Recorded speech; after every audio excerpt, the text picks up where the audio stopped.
సర్వపిండి, దీంట్లో బియ్యం పిండి, అలాగే మీకు నచ్చినట్టుగా చేసుకోవచ్చు. ఎన్నో రకాలుగా ఎంతోమంది చేస్తుంటారు. సో నేను ఎన్నో వెరైటీలు చేస్తుంటాను. దాంట్లో ఒక వెరైటీ ఏంటంటే కొంచెం పెసరపప్పు, కొంచెం జీలకర్ర, కొంచెం నువ్వులు, కొంచెం పెసరపప్పు వేసాను కదా, ఆ తర్వాత ఉప్పు కారం తగినంతగా నీకు నచ్చినట్టుగా, అలాగే ఒక 4-5 వెల్లిపాయలు, అంటే 2-3 సర్వపిండిలకు ఒక 4-5 వెల్లిపాయలు దంచి చాలా చిన్నగా దంచి వేయాలి. అది వాళ్ళకి నచ్చుతుంది. కరివేపాకు కూడా వేసుకుంటారు. అది కూడా మీకు నచ్చినట్టు ఎంత సైజులో కావాలంటే అంత సైజులో కలుపుకోవచ్చు. బాగుంటుంది, చాలా బాగుంటుంది.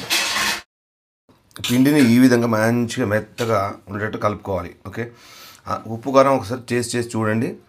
ఏమైనా పడాలనుకుంటే మళ్ళీ ఇప్పుడే వేసుకోవచ్చు మీరు. ఆ తర్వాత ఒక మనకు తెలంగాణలో సర్వపిండి గిన్నెలు దొరుకుతాయి. ముఖ్యంగా కరీంనగర్లో ఇత్తడి గంజులు కూడా దొరుకుతాయి. అవి తెచ్చుకొని పెట్టుకోవచ్చు. ఈ మధ్య చాలా కాలం అది ఒక ప్యాషన్ అయిపోయింది. కొంచెం రేట్ ఎక్కువ ఉన్నా కానీ ఇత్తడి గంజు చాలా బాగా అవుతుంది టేస్ట్. ఓకే, ఈ మధ్య నేను కూడా కొన్నాను. సో నేను మాత్రం అల్యూమినియం దాంట్లో పెడుతున్నాను.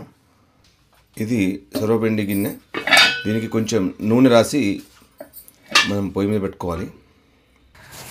అంటే కొంచెం నూనె బాగా తినేవాళ్ళు మంచిగా పెట్టుకోవచ్చు, ఎందుకంటే నూనె ఉంటేనే బాగుంటుంది. కొంచెం నూనె వేసి మంచిగా ఇట్లా కలిపేసి, అంటే మనకు నచ్చినట్టుగా మందం పెట్టుకోవచ్చు. ఎంత మందం పెడితే అలా టేస్ట్. ఒక్కసారి మీరు కొంచెం పెట్టుకొని చూడండి. అంటే మీకు నచ్చినట్టు ఇంత మందం అనేది పెట్టేసుకుంటే మీకు తెలిసిపోతుంది నెక్స్ట్ టైం ఎంత పెట్టాలి అనేది. చపాతీ లాగానే ఒక రౌండ్ లాగా తీసుకొని, ముద్దలు తీసుకొని దాన్ని నూనె రాసిన ఈ సర్వపిండి గిన్నెకి మనం అద్దుకోవాలి. తర్వాత ఇట్లా రంధ్రాలు పెట్టుకుంటే నూనె అన్ని వైపులా వెళ్ళే అవకాశం ఉంటుంది. సో తర్వాత దీని మీద మంచిగా నూనె వేయాలి. అంతా కలిసేటట్టుగా నూనె వేసుకుంటే బాగుంటుంది. నూనె అనేది చాలా ఇంపార్టెంట్ ఇక్కడ. నూనె ఎక్కువ అవుతుంది, ఎక్కువ వాడుతున్నాం అనుకుంటే మాత్రం సర్వపిండి తినలేం మనం. అంటే తర్వాత కొన్నిసార్లు మీరు చేసుకున్న తర్వాత మీకు నచ్చిన తర్వాత అప్పుడు చేసుకోవచ్చు మీరు నచ్చినట్టుగా. నూనె తక్కువగా ఎక్కువగా అట్లాగే.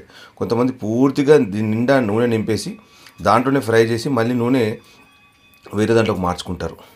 ఇట్లా మన ఆల్టర్నేట్గా కూడా ఒకటి పెట్టుకోవాలి. సో వెంటనే ఇది తీసి అది పెట్టేయడం, అది తీసి ఇది పెట్టేయడం చేస్తే కొంచెం ఎక్కువ సంఖ్యలో చేసుకునే అవకాశం ఉంటుంది మనకు. మంచిగా ఫ్రై కావాలంటే అంటే మనకు బర్నర్స్ లోపల కొంచెం పెద్ద బర్నర్ ఉంటుంది కదా, ఆ బర్నర్లో మనం ఇట్లా సిమ్లో పెట్టుకుంటే సరిపోతుంది. సిమ్లో కొంచెం సిమ్ కంటే కొద్దిగా ఎక్కువగా పెట్టుకుంటే బాగా అవుతుంది. దాన్ని ఒక మూత కూడా ఇట్లా బోర్లిస్తే మంచిగా ఉడుకుతుంది. కొంచెంసేపు అయిన తర్వాత మూత తీసి చూసుకోవచ్చు. అంటే ఎంత అయింది, ఎంత మోతాదులో అయింది, ఉడికిందా లేదా, ఫ్రై అవుతుందా, మాడిపోతుందా అనేది మనకు ఒక్కసారి తీసి చూస్తే తెలుస్తుంది. అంటే చాలామంది ఉల్లిగడ్డ ఎక్కువ వేసుకుంటారు. ఉల్లిగడ్డ, పల్లీలు, శనగపప్పు అట్లా వేసుకుంటారు. కానీ నాకెందుకు అలా బోర్ కొట్టింది. సో అందుకని సింపుల్గా ఉప్పు, కారం, జస్ట్ కరివేపాకు, జీలకర్ర, జస్ట్ ఒకసారి టేస్ట్ చేసి చూసుకోండి. ఎందుకంటే కలిపేటప్పుడు కొంచెం ఉప్పు తక్కువ వేస్తేనే కలుపుకోండి. సో అలాగే ఒకటి ఇటు అవుతున్నప్పుడే, ఫ్రై అవుతున్నప్పుడే ఒకటి ఇలా ఆల్టర్నేట్గా పెట్టుకుంటే మీకు ఈజీ అవుతుంది. ఇట్లాంటి పుల్లు దొరుకుతుంది మీకు నార్మల్గా చాలా స్వీట్ షాప్లో దొరుకుతుంది. ఇది అప్పాల పుల్ల అంటారు. జస్ట్ దీంతో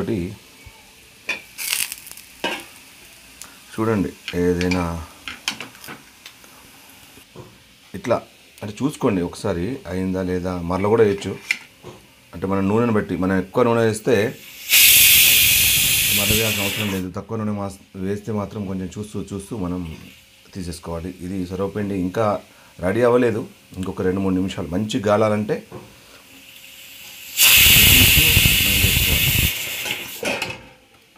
అలాగే నేను ఇంతకుముందు కూడా వీడియో పెట్టాను సర్వపిండి మీద, కేశవపట్నం దగ్గర. అది హుజరాబాద్ దగ్గర కేశవపట్నం, ఒక చాలా ఫేమస్. అది బస్ స్టాండ్ దగ్గరనే దొరుకుతుంది. అది కూడా ట్రై చేయొచ్చు ఎప్పుడైనా వరంగల్ రూట్లో వెళ్తే. ఇట్లా మంచి కాలిందా లేదా ఒక్కసారి చూసుకుంటే మీకు తెలిసిపోతుంది. ఉప్పు కారం మాత్రం కరెక్ట్గా చూసుకోవాలి ఎప్పుడైనా. ఉప్పు కారంతోనే టేస్ట్. అలాగే నూనె ఎక్కువగా పట్టొచ్చు. బట్ మనం తక్కువతో కూడా అంటే పిండి కలిపే విధానాన్ని బట్టి కొంచెం పిండి కరెక్ట్గా కలుపుకోవాలి. ఈరోజు మొత్తం సర్వపిండి ప్రోగ్రామే. మా పిల్లలకి ఇష్టం సర్వపిండి అంటే. అట్లాగే మీకు కూడా చెప్పాలి సింపుల్గా సొరపిండి చేసుకునే విధానం అనే ఉద్దేశంతో ఈరోజు మార్నింగే లేచి తయారు చేశాను. వీడియోని చూస్తూ లైక్ చేయకుండా పర్వాలేదు, కానీ వీడియో అయితే మొత్తం చూడండి. ఎందుకంటే వీడియో చూస్తే మీకు తెలిసిపోతుంది ఎట్లా చేయాలి ఏంది అనేది. నాకు కెమెరామెన్ అట్లాంటి వాళ్ళు ఎవరు లేరు. నేనే కెమెరామెన్, నేనే ఎడిటర్. రెండు వైపులా కూడా మంచిగా ఫ్రై కావాలనుకుంటే కూడా అట్లా ఒకసారి బోర్లు వేయచ్చు. అట్లా బోర్లు వేస్తే మీకు మంచిగా టేస్ట్ అవుతుంది. టేస్ట్ బట్టి ఒక 2-3 సార్లు చేసుకుంటే మీకే తెలిసిపోతుంది, మీరే మాస్టర్లు అవుతారు సర్వపిండి లోపల. బట్ ఇది తెలంగాణలో సుప్రసిద్ధమైంది, చాలామందికి ఫేమస్. అలాగే అన్ని దేశాల్లో అన్ని రాష్ట్రాల్లో కూడా చేసుకుంటారు ఏదో విధంగా. బట్ మనం ఇక్కడ సర్వపిండి అంటాం, కొంతమంది తపాలా చెక్క అంటారు, కొంతమంది బిల్లవక్క అంటారు. సో ఒక్కొక్కరు ఒక్కొక్క పేర్లతో పిలుస్తారు.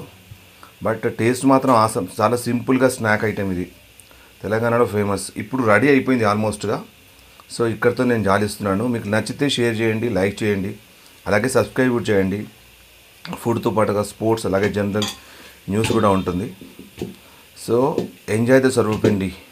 నేను టేస్ట్ ఎలా అయిందో మరొకసారి, అంటే ఆల్మోస్ట్ నేనైతే ఉప్పు రుచి చూశాను, బాగుంది. సో టేస్ట్ కూడా బాగానే ఉంటుంది. సో తిన్న తర్వాత మరొకసారి నేను వీడియో పెడతాను. Thanks for watching your favourite talk show, Ram Prasad talk show.